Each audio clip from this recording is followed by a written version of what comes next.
That night, I was certain no one was watching. Please don't stop. Those 3 words hung in the air of the empty lobby. Quiet, trembling, unmistakably real. I had frozen mid-bow, my violin pressed against my chin. My heart hammering so hard I could feel it in my fingertips. I turned slowly toward the sound. Daniel Whitmore stood at the far end of the corridor. The CEO of this company.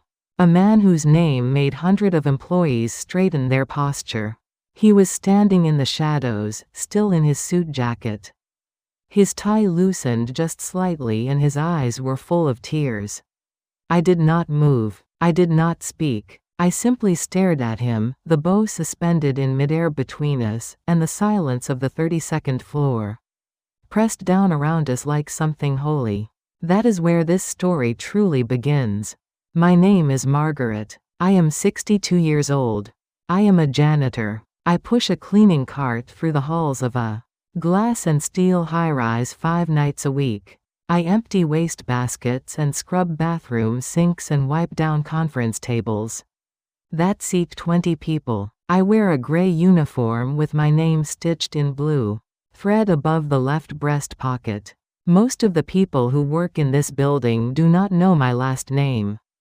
Several do not know my first. But before all of that, before the cart and the mop, and the elevator that smells faintly of industrial cleaner, I was a violinist. I studied music at university. Classical performance, 4 years, with a concentration in chamber music. I was not the most talented student in my program. But I was disciplined and I loved it with the kind of love that does not ask for permission or reason. I practiced until my fingertips went numb. I stayed late in the practice rooms long after the other students had gone home. On the night of my senior recital, I stood under stage lights with 400 people watching. And I played Elgar's Salut d'Amour, a piece named, translated loosely, Love's Greeting, and when I drew the bow across the final note, and the last sound dissolved into the air, I felt something I have never quite been able to describe. Like the world had cracked open for just a moment. I graduated believing the world was on my side. The world, as it turns out, has its own plans. I married at 26. My husband Robert was kind and funny and absolutely hopeless with money. Which was charming until it wasn't. We had a daughter, our Sarah, who has her father's laugh and her grandmother's stubbornness. We were happy, genuinely happy, in the way that people are happy when they are too busy to notice the cracks forming underneath them. Orchestra auditions came and went. I failed 3 in a row. The rejections were polite and impersonal. And they landed like small stones dropped from a great height, each one. Barely a sound, but the accumulation impossible to ignore. I opened a small teaching studio out of our apartment. For a while, it worked. Then the economy shifted, families stopped affording lessons, and one by one, the students stopped coming. By the time Sarah was in middle school, the studio was gone. Robert's business collapsed the following year. And then Robert himself was gone. A heart attack on an ordinary Tuesday morning in March.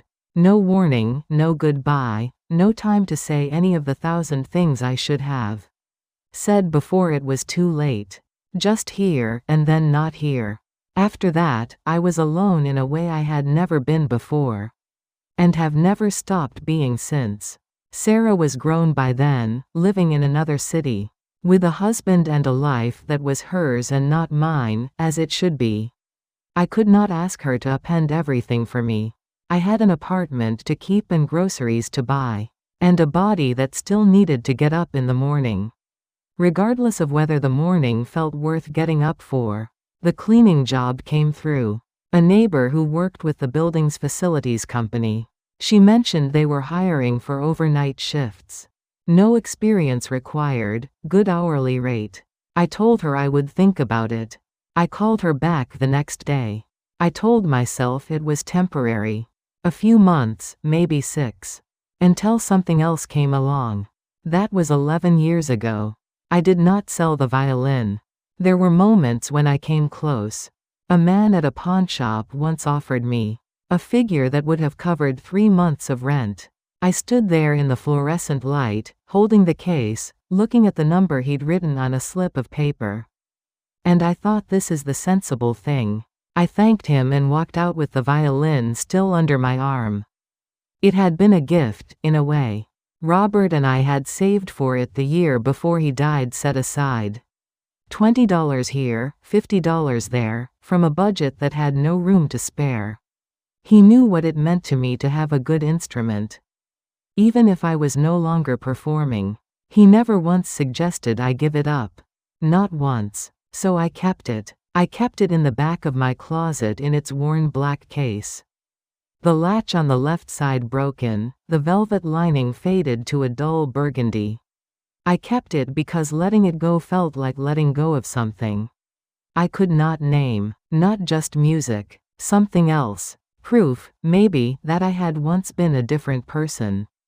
That I had once stood under lights and played Elgar and felt the world crack open. For nearly a decade, the case stayed closed. Then, 8 months ago, something changed. I cannot point to a single cause. There was no dramatic event. No revelation, no one particular night that was worse than the others. It was more like a slow accumulation, a tiredness that had nothing to do with work. A quiet that had grown too quiet. One evening I came home after my shift and sat at the kitchen table in the dark and thought, I am disappearing. Not urgently, just gradually, the way a photograph fades in the sun. I went to the closet. I took out the case. The strings were badly out of tune. The bow needed re-hairing. I did what I could with what I had, which was not much. I sat on the edge of my bed and I played, badly, for perhaps 20 minutes. My fingers had forgotten everything. The music was halting and graceless and nothing like what it used to be. But it was mine. I brought the violin to work the following week. I told myself I would not actually play it. I was just carrying it, keeping it close. But one night, after my shift was done, after the last security guard had made his rounds, and the lobby had gone entirely silent, I took the case out from beneath the cart where I had hidden it and I opened it. I played for 40 minutes without stopping. My fingers remembered more than I had given them credit for. The music came back slowly. Then faster, like water finding the shape of an old riverbed. I played with my eyes closed, and the city lights blurring through the floor-to-ceiling windows and the building humming quietly around me, and for the first time in years, I was not disappearing. I was entirely here. That was the beginning. Every night after that, I played. Always after midnight, always alone, or so I believed. Finish cleaning. Check the floors twice. Wait for the security guard's final walkthrough. Then, and only then, take out the violin. I felt certain that in a building this size, late enough at night, a woman playing a violin in an empty lobby was as invisible as she was everywhere else. That was foolish of me. I know that now. The night everything changed had been a hard one from the start. Rain had started in the afternoon. The cold, determined kind that shows no interest in stopping. The lobby floor had to be mopped twice because of the wet boot prints that kept accumulating near the entrance. My knees ached. My lower back sent up a steady complaint that I had long since learned to ignore. By 11 o'clock I had finished everything. The building was quiet. The lights were off on every floor I could see. I took out the violin. I had been thinking of Robert that day more than usual. Sometimes he comes back to me like that. The particular way he laughed at his own jokes. The sound of him making coffee in the morning. Small things, ordinary things, that now feel irreplaceable.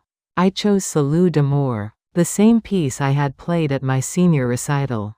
The same piece he had once told me, quietly, on a night not unlike this one, was the most beautiful thing he had ever heard. The melody moved through the empty lobby like something alive. I felt it in my chest, in my hands, in the silence between phrases. I was not performing. I was simply present, in the way the music made possible. And nothing else quite could. I was deep in the final passage. The place where the melody opens up into something almost unbearably tender when I heard it. Footsteps. My bow stopped. The sound died. Every nerve in my body went still. I turned toward the corridor. Daniel Whitmore stood at the far end, half in shadow. Still in his suit from what must have been an extraordinarily long day. He was not moving. He was simply standing there, watching, no, not watching. Listening. His eyes were fixed on some middle distance. And they were bright with tears that he made no effort to conceal. I did not know what to do. My first instinct was to apologize, to pack up quickly, to disappear back into the invisibility I had come to think of as my natural state. My hand moved toward the case. And then he spoke. "Please don't stop." The words came out low and rough, as though they had cost him something to say. There was nothing in them of the authority I associated with him. He was just a man standing in a dark hallway, asking for something he clearly needed very much. I looked at him for a long moment. Then I lifted the bow. The story continues in part 2. If you'd like to stay with us for the rest of Margaret's journey, please subscribe and turn on notifications. Thank you for listening.